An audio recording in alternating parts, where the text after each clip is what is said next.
Bom dia a todos. Nós reiniciamos a nossa catequese do capítulo 4, a partir do versículo 10 da carta aos Filipenses, encerrando a carta hoje. E depois veremos algum texto curto para que aproveitemos o nosso tempo. Agradecimentos. Eu fiquei imensamente contente no Senhor, porque finalmente eu vi reflorescer o vosso interesse por mim. É verdade que sempre pensáveis nisso, mas vos faltava oportunidade de mostrá-lo. Não é minha penúria que me faz falar. Eu aprendi a contentar-me com o que tenho. Sei viver na penúria, sei viver também na abundância. E estou acostumado a todas as vicissitudes, a ter fartura, a passar fome, a ter abundância e a padecer necessidade. Tudo posso naquele que me conforta. Contudo, fizestes bem em tomar parte na minha tribulação. E é sempre uma beleza que nós tenhamos contato com a delicadeza de pensamento do apóstolo Paulo. Com tudo aquilo que Paulo se apresenta extremamente enérgico, em tudo, capaz de chamar a atenção muito fortemente. Mas ele mostra a delicadeza de alma em relação à fé. Eu agradeço o bem que vocês fizeram e, tomando o início de Filipenses, eles enviaram uma coleta para as necessidades de Paulo na prisão. Ele sabia que aquela coleta era necessária, mas ele deixa bem claro: eu me emocionei mais pela fé que levou à generosidade do que propriamente com a questão material. Emocionei com a fé e digo, esse recurso que me fez bem, eu até poderia passar sem, porque sei viver na penúria e sei viver na abundância. Mas quando chegou, isso me deixou profundamente feliz. E eu posso viver de qualquer maneira, porque eu posso tudo na força de Cristo, nosso Senhor. Ele recebe o bem oferecido, mas ele retribui com um bem precioso na fé. Ah, se nós todos pudéssemos ter a mesma delicadeza de fé. E, às vezes, nós nos deparamos com pessoas da igreja, sejam ministros leigos, ou seja, o ministro ordenado, o sacerdote, que não é capaz de ter essa delicadeza e que seria capaz de dizer assim: o que vocês oferecem não é suficiente, é pouco demais.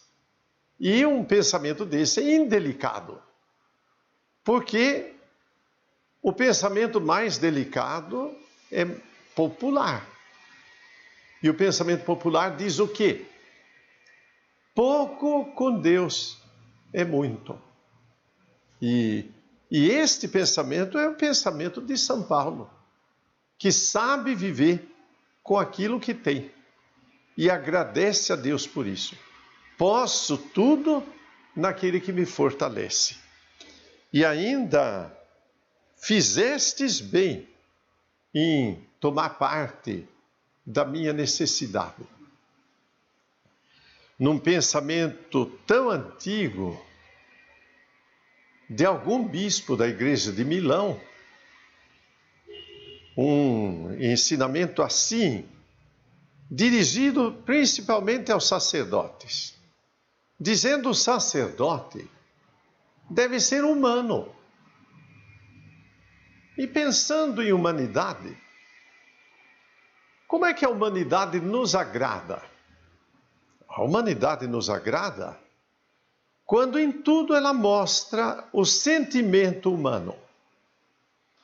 Apesar das dificuldades que a vida tem, e conhecemos tanta gente neste sentido, Humana foi uma ministra muito pobre desta comunidade de Santa Rita de Cássia, lá pelos anos 90, numa missa com os enfermos, e tinha uma enferma bem na frente, e a igreja antiga de Santa Rita de Cássia tinha ar-condicionado melhor do que a igreja atual, porque o vento canalizava para dentro da igreja.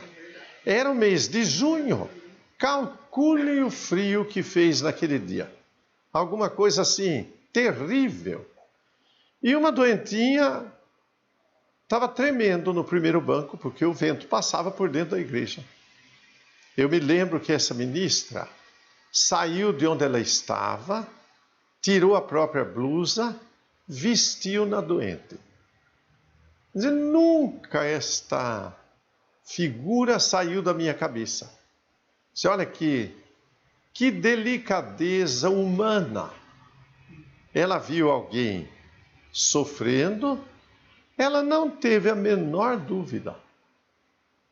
Eu alivio o sofrimento do outro, mas em todos os sentidos. Não é triste quando a gente vai, por exemplo, para uma pessoa que faz aniversário e a gente com delicadeza leva alguma coisa e a pessoa, afinal de contas, responde mais ou menos assim: oh, tanto faz como tanto fez. E coloca água na fervura da gente, certo? Quer dizer, é não ter sentimento humano, é não perceber que a humanidade é feita de coisas muito pequenas. E a alegria da vida são estas coisas. E é isto que o apóstolo Paulo responde: fizestes bem em atender a minha necessidade. É o ser humano que está falando e inspirando uma humanidade semelhante naqueles que estavam lá. Vós que sois de Filipos, bem sabeis como no início do meu ministério evangélico, quando eu parti da Macedônia, nenhuma comunidade abriu comigo contas de deve haver, senão vós somente. Já por 2 vezes mandastes para Tessalônica o que me era necessário. Não é o donativo em si que eu procuro, e sim os lucros que vão aumentando a vosso crédito. Recebi tudo, em abundância. Estou bem provido, depois que recebi de Epafrodito a vossa oferta. Foi um suave perfume, um sacrifício que Deus aceita com agrado. Em recompensa, o meu Deus há de prover magnificamente todas as vossas necessidades, segundo a sua glória, em Jesus Cristo. A Deus nosso Pai, seja a glória por toda a eternidade. Amém. Paulo está elogiando a gratidão da comunidade? A pergunta é esta. Este é um elogio da gratidão? Sem dúvida. Ação de graças é um grande louvor. É uma manifestação de fé. Tanto que o mesmo apóstolo Paulo, no início da carta aos Romanos, diz que o pecado consiste em não agradecer. Então, agradecer é o contrário. É uma atitude maravilhosa. Quando os evangélicos cantam Amazing Grace, que é maravilhoso, não é? E que muitas vezes até nós cantamos, emprestando deles. esse dom. Amazing Grace, em tudo, é um hino de louvor e gratidão. Preciosa graça é a que vem de Deus. E é um coração agradecido que se dispõe a diante de Deus viver esta maravilha. Paulo elogia a atitude cheia de caridade. E ele mostra também a sua caridade, não é? E isto é muito importante. E finalmente, saudai em Jesus Cristo todos os santos. Os irmãos que estão comigo vos saúdam. Todos os santos vos saúdam, especialmente os da casa de César. A graça do Senhor Jesus Cristo esteja com o vosso espírito. Os santos vos saúdam. Para o apóstolo Paulo, todos os cristãos são santos, porque renasceram no batismo e vivem por Cristo. Todos saúdam, especialmente aqueles que eram ou funcionários ou tinham ligação com o imperador e que por um acaso Paulo conheceu lá na prisão, não é? Então, a saudação vai de todos. A igreja aprende do apóstolo a atitude delicada de ter esta saudação constante, não é? Basta que tomemos, por exemplo, a delicadeza do Papa Francisco e dos outros papas, que nunca deixam de propor desta maneira o que ensinam, não é? E para nós, ensinamento constante. Para que nós aproveitemos o nosso tempo e aprendamos ainda mais, nós vamos um pouco mais adiante de São Paulo, na ordem, a última carta aqui, Epístola a Filemon. Na Bíblia Ave Maria, página 1526. Houve cidades que Paulo conheceu, visitou, pregou o Evangelho. Sobretudo naquela região chamada Ásia, cuja capital e cidade maior era Éfeso. E Paulo pregou o Evangelho em Éfeso por quase 3 anos. Um lugar onde o apostolado foi realmente fecundo, rico do melhor fruto. E em Éfeso vinha gente de toda parte, porque de certa maneira a cidade era a capital. E indo para o interior, no vale do rio, que vem até Éfeso, tinha primeiro a cidade de Colossos e mais adiante Laodiceia. Eram cidades pequenas. Mas é dessa região que veio para Éfeso um homem chamado Filemon. Tornou-se cristão, provavelmente com a pregação do apóstolo, e depois voltou para a cidade dele, ou Colossos ou Laodiceia. E acontece que Paulo, mais adiante, foi preso. E na prisão onde ele estava, ele acabou ficando preso junto com outro homem chamado Onésimo. Onésimo era um escravo fugitivo. Fugiu do seu patrão, que por um acaso Paulo conhecia, e era Filemon. Então Paulo vai devolver o escravo para Filemon. E Paulo teve a assistência de Onésimo na prisão.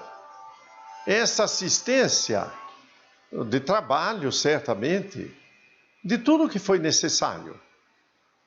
E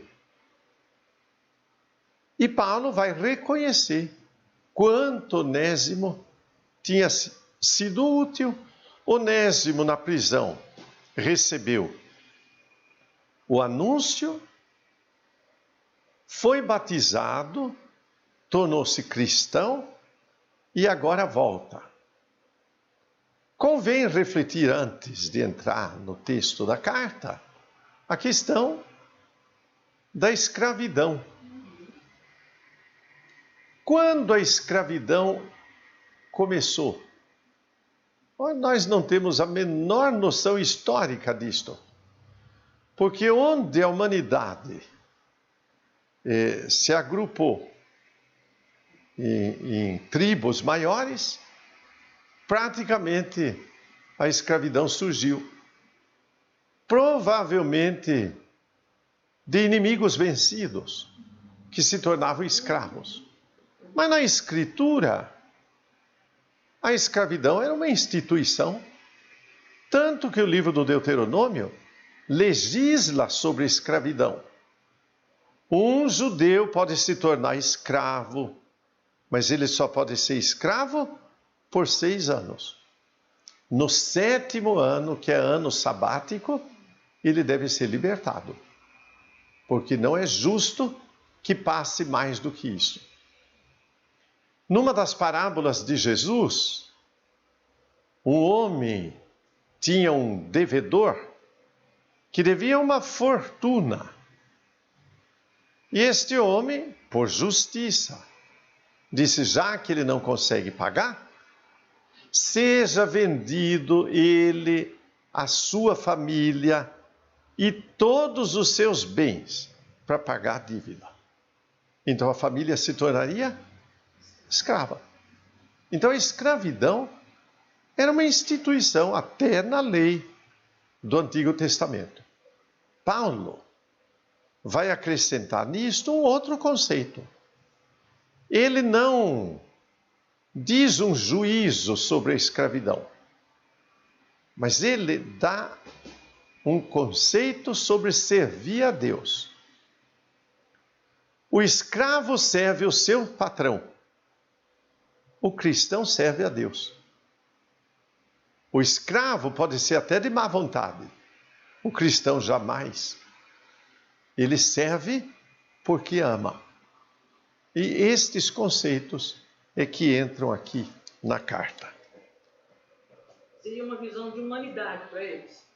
Sim, mas a pergunta é esta: o entendimento da escravidão realmente era como se fosse alguma coisa natural. A escravidão não é natural, porque são os homens que criaram isso. Porém, acompanhou a humanidade, infelizmente, até hoje. Porque até hoje tem-se notícia de pessoas escravizadas. Mas até hoje, aqui no nosso meio, quanta gente escraviza o outro no trabalho? Certo? É escravidão de qualquer maneira. Paulo, prisioneiro de Jesus Cristo, e seu irmão Timóteo, a Filémon, nosso muito amado colaborador. A Ápia, nossa irmã, a Arquipo, nosso companheiro de armas, e a igreja que se reúne em tua casa. A vós, graça e paz, da parte de Deus nosso Pai e da parte do Senhor Jesus Cristo. Então, na casa de Filémon, as pessoas se reuniam. Era a igreja que se reunia ali. Eu não cesso de dar graças ao meu Deus, de lembrar-me de ti nas minhas orações, ao receber a notícia da tua caridade, da fé que tens no Senhor Jesus, e para com todos os santos, para que esta tua fé, que compartilhas conosco, seja atuante e faça conhecer todo o bem que se realiza entre nós por causa de Cristo. Tua caridade me trouxe grande alegria e conforto, porque os corações dos santos encontram alívio por teu intermédio, irmão. Isto faz lembrar um texto de um escritor do início da vida da igreja, Tertuliano, do norte da África. E Tertuliano diz assim: olha o que acontece na sociedade, o relacionamento que as pessoas têm. E é mais ou menos assim. Uns homens tinham um companheiro, e esse companheiro, por alguma coisa que fez, ofendeu o imperador. E ofendendo o imperador, ele estava sujeito até a condenação à morte.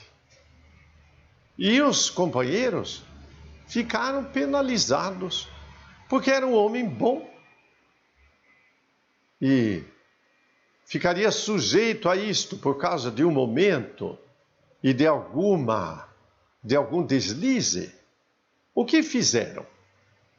Reuniram-se esses companheiros e mandaram fazer uma coroa de ouro, muito bem feita, artística, e foram diante do imperador para oferecer o dom. E chegaram e apresentaram a coroa.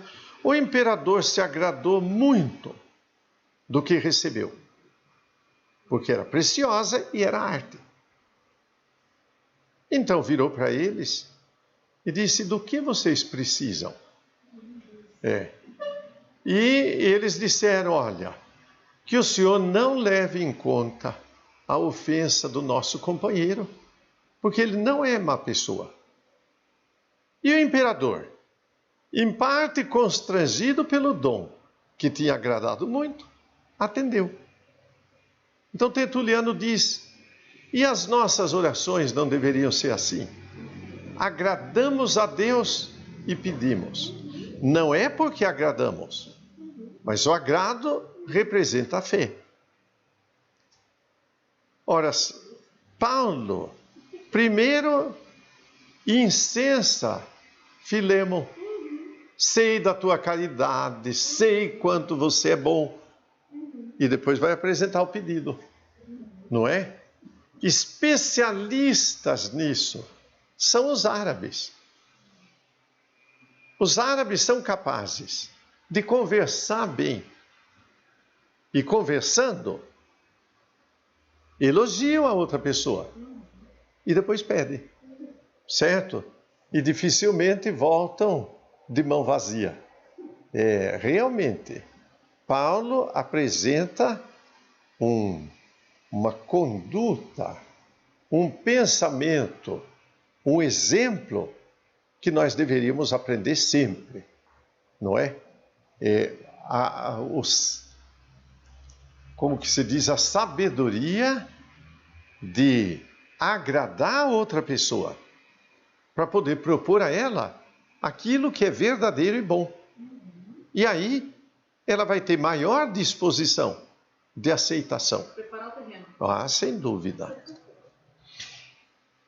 Por esse motivo, se bem que eu tenha plena autoridade em Cristo para prescrever-te o que é da tua obrigação, prefiro fazer apenas um apelo à tua caridade. Olha, eu posso as duas coisas, mas eu prefiro o melhor, a caridade. Eu tenho autoridade, apóstolo, para dizer o que você deve fazer. Mas conhecendo a tua caridade, eu prefiro que a tua caridade haja. Este sentimento deveria estar em nós, não é? Eu, Paulo, idoso como estou, e agora preso por Jesus Cristo, venho suplicar-te em favor deste filho meu, que eu gerei na prisão, Onésimo. Gerei na prisão, quer dizer, eu batizei Onésimo, não é? Ele poderá ter sido de pouca serventia para ti, mas agora será muito útil, tanto a ti como a mim. Torno a enviá-lo para junto de ti. E é como se fora o meu próprio coração. Quisera conservá-lo comigo, para que em teu nome ele continuasse a assistir-me nesta minha prisão pelo Evangelho. Mas sem teu consentimento, nada quis resolver, para que tenhas ocasião de praticar o bem em meu favor, não por imposição, mas por livre vontade. Seria bom que ele continuasse me ajudando, mas olha a lei humana, ele é teu escravo, é teu. Volta para ti. Sem o teu consentimento eu não mexo em nada. Que atitude honesta, leal, e que deveria sempre estar no pensamento de quem crê, de sermos leais e honestos, não é? Mesmo que considerássemos direito, não é? Se ele se apartou de ti por algum tempo, foi sem dúvida para que o pudesses reaver para sempre. Agora, já não como escravo, mas bem mais do que escravo, como irmão caríssimo, meu e sobretudo teu, tanto por interesses temporais como no Senhor. Portanto, se me tens por amigo, recebe-o como a mim. Ele vai servir a você e vai servir a Deus. Nenhuma palavra contra a lei da escravidão. Porque muito mais do que modificar a lei, é modificar o coração. De fato, nós não temos mais uma lei que diga que uma pessoa pode ser escrava. Mas o coração não muda. Então, a escravidão continua, o preconceito existe, a discriminação está aí. O que vale não é a mudança da lei, embora seja importante que a lei mude. O que ele propõe está acima da lei. Está acima da lei. Quer dizer, a proposta de Paulo não é uma proposta de aparência, é uma proposta de conversão. Espero que você se converta e aceite Onésimo como ele é, irmão, embora ele continue escravo. Mas ele é irmão. O que a lei determina, o seu coração pode mudar. E isto realmente.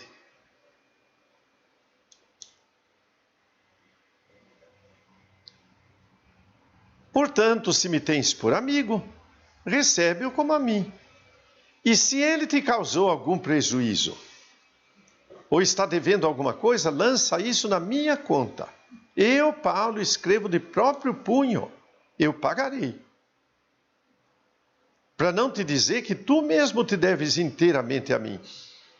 Sim, irmão, quisera eu receber de ti esta alegria no Senhor. Dá-me esta alegria ao meu coração em Cristo.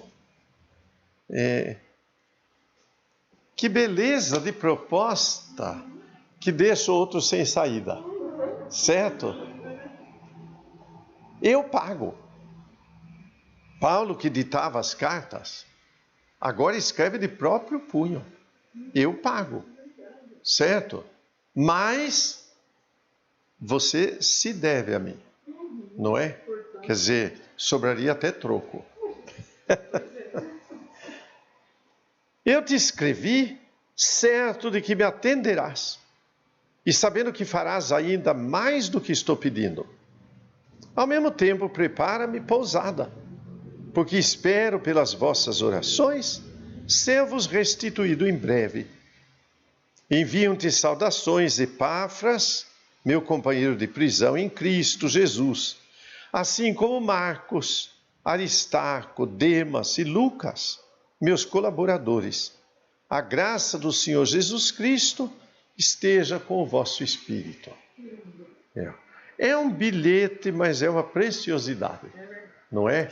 Porque serve demais para o nosso tempo e para refletir sobre conversão do coração em relação à lei, a toda a lei, até a lei de Deus.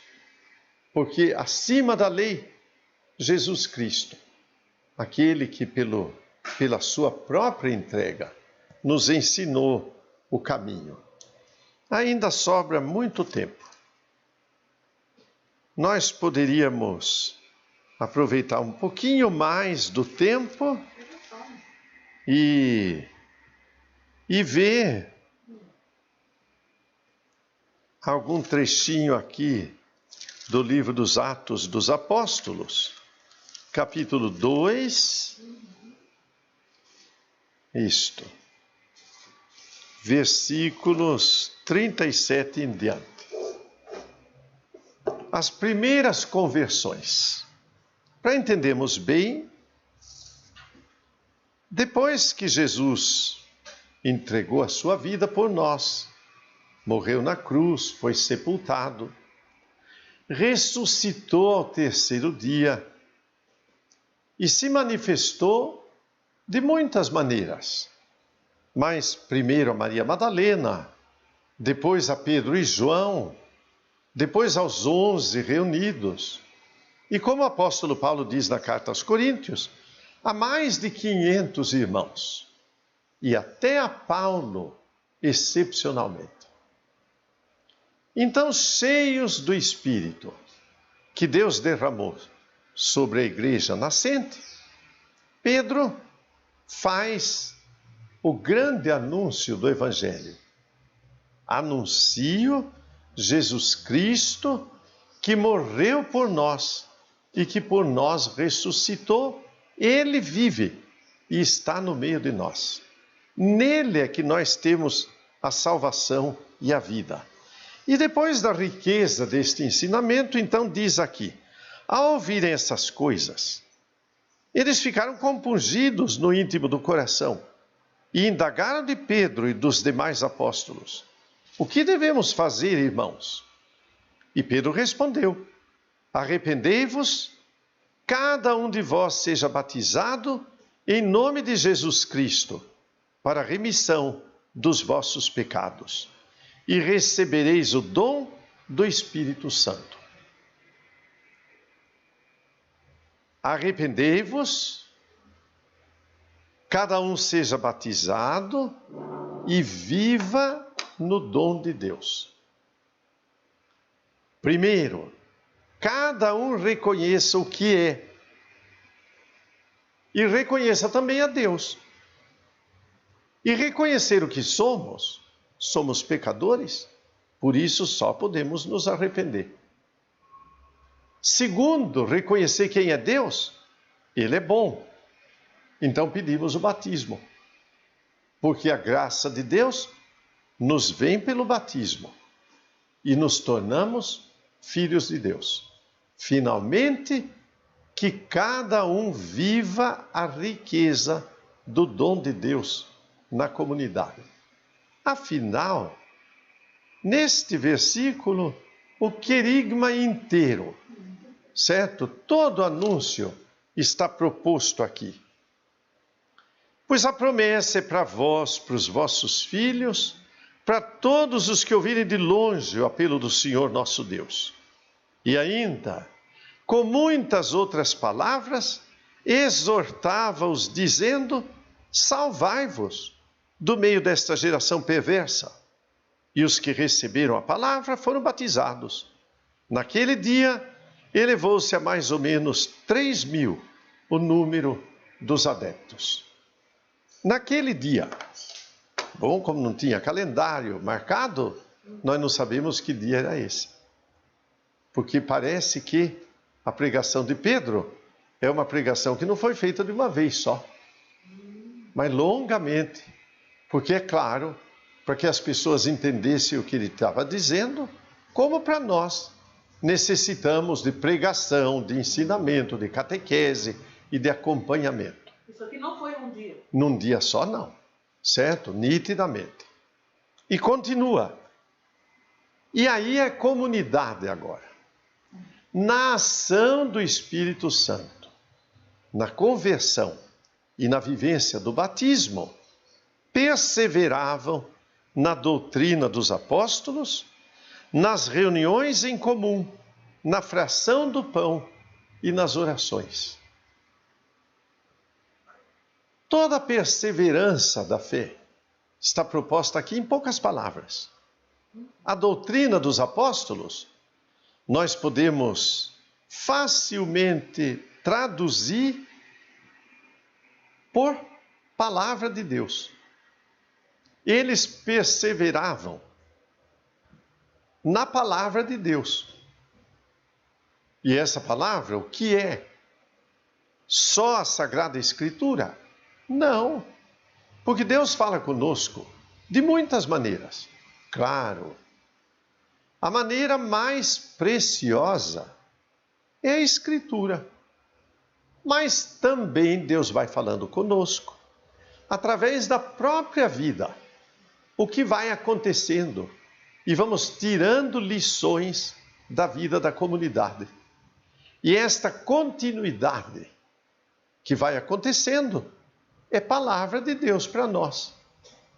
Mas Deus fala no íntimo do coração de quem reza.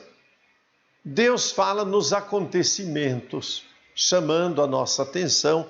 E Deus não nos está falando no meio das calamidades do tempo de hoje, de epidemia, de incêndios destruindo a natureza, de homens meio loucos governando o mundo. Em tudo nós escutamos a voz de Deus. Homens e mulheres, escutem. Se não houver mudança de vida, não vai melhorar a vida da humanidade. Estamos escutando tudo isto. Eles perseveravam. E nós também perseveramos, porque é o mesmo caminho. Perseveravam nas reuniões em comum. Horas. Ninguém se esqueça disso. Ninguém vai adiante sozinho. Se não houver comunidade, não há progresso. Deus nos chama a viver a comunidade. Por isso eles perseveravam. E nós também. Ai da comunidade que se perde numa dispersão sem sentido e não tem mais reuniões. Para a igreja tudo é motivo de grandes reuniões. Não precisa ser de muita gente. Grandes na importância. Então, nos setores, reuniões. Nas pastorais, reuniões. Nos movimentos, reuniões. Alguém quer se aproximar da comunidade, o primeiro convite venha para a reunião. Aprenda um pouco, certo? E quando a igreja se reúne para prestar a Deus o seu culto eucarístico da palavra, reuniões. O povo de Deus aprendeu a perseverar nas reuniões. Sem reunião, nada feito. Quando a gente toma a organização de um movimento muito simples, chamado Legião de Maria, quando é definido o que é mais importante para a Legião, a reunião. Bem claro, sem reunião não tem Legião. Para nós também. Sem reunião, como é que nós vamos continuar como cristãos? Bom, tenhamos sempre o espírito muito alerta neste sentido. E perseveravam na fração do pão. E esta fração do pão, imediatamente, nós entendemos em duas partes. Primeiro, aquilo que Jesus fez na última ceia. Tomou o pão, repartiu e entregou a eles, dizendo: isto é meu corpo, o mesmo com o vinho, é o meu sangue. Sem Cristo, nós não podemos. Sem Cristo como nosso alimento, nós sucumbimos. Então, sem fração do pão, nada feito. Mas não é possível não entender isto no outro sentido também. Sem repartir o pão com aquele que necessita, nós não seremos cristãos. Então, é tanto a Eucaristia quanto a caridade. E eles perseveravam. E, finalmente, perseveravam nas orações. Quem não orar, como é que pode perseverar? A oração é o fundamento da vida cristã. Então, perseveremos. E daí o que acontecia? De todos eles se apoderou o temor. Pelos apóstolos foram feitos também prodígios e milagres em Jerusalém. E o temor estava nos corações. Todos os fiéis viviam unidos, tinham tudo em comum. Vendiam as suas propriedades e os seus bens, dividiam por todos segundo a necessidade de cada um. Unidos de coração, frequentavam todos os dias o templo, partiam o pão pelas casas, tomavam a comida com alegria e singeleza de coração, louvando a Deus, cativando a simpatia de todo o povo. E o Senhor, cada dia, ajuntava outros no caminho da salvação. Quer dizer, perseverando nisto, a comunidade começou a testemunhar. Eram simples de coração, eram atuantes, davam um testemunho que brilhava realmente. O início da vida da igreja é um início cheio de fecundidade, pelo testemunho que se dava. A ação do Espírito de Deus está aí. Deus manifesta a presença do Espírito na comunidade que testemunha. Não testemunhemos nós. Mais adiante, só queria observar um testemunho que é dado. Deixa-me ver onde está isto.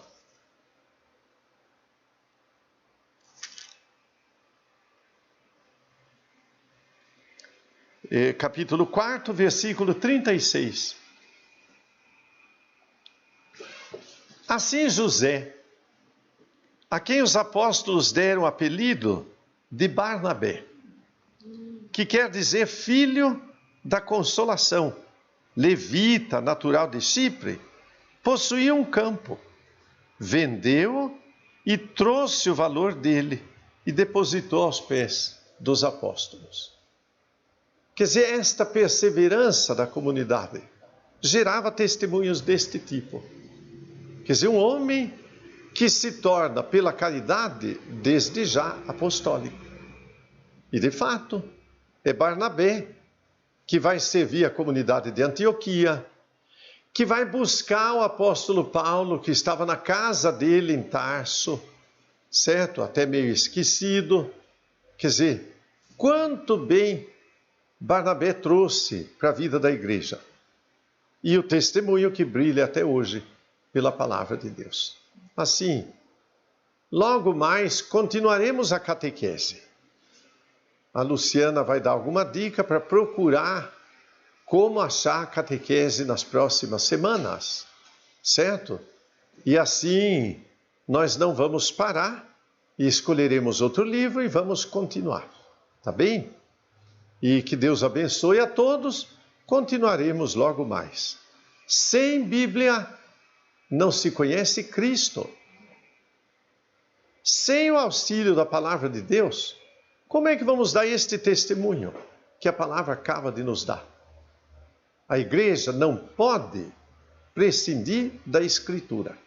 Seria orgulho da nossa parte deixar a escritura de lado. Ave Maria, cheia de graça, o Senhor é convosco. Bendita sois vós entre as mulheres, bendito é o fruto do vosso ventre, Jesus. Santa Maria, Mãe de Deus, rogai por nós, pecadores, agora e na hora de nossa morte. Amém.